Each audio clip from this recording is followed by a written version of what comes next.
Kumusta mga kaibigan? Maligayang pagdating sa aking channel. Tayong lahat ngayon ay narito ako sa balita ng Ken Yaman at Demet Özdemir. Bago lumipat sa aming video, mag-subscribe sa aking channel at huwag kalimutang i-like at i-share.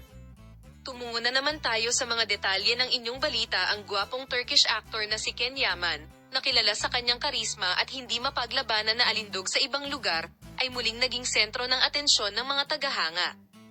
Ang higit na nakapagpapasigla sa kaganapang ito ay hindi lamang ang kanyang presensya, kundi pati na rin ang kanyang misteryosong kaibigan na kasama niya sa gabing ginugol niya sa isa sa mga pinaka-eksklusibong club sa lungsod.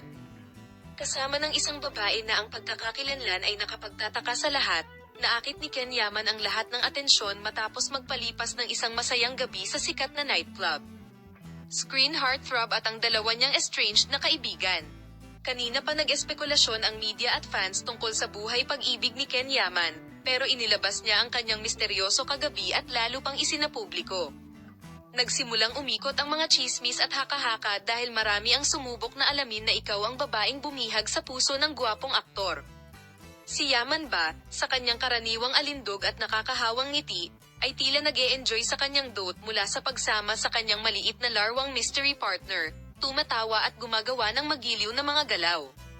Ngunit ang pagkakakilanlan ng babae ay nananatiling isang kanlungan, at ang mga tagahanga ay interesado sa higit pang mga detalye tungkol sa nakakaintriga na relasyon na ito.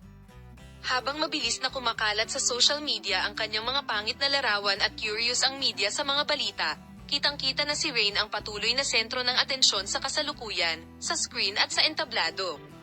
Samantala, ang mga tagahanga ay sabik na naghihintay ng mga suhestyon sa hinaharap para sa paglaki ng kwentong ito ng pag-ibig. Ito ang katapusan ng balita kung saan sinabi mo na ito ay pareho para sa iyo. Paalam, makita ka sa mga bagong video.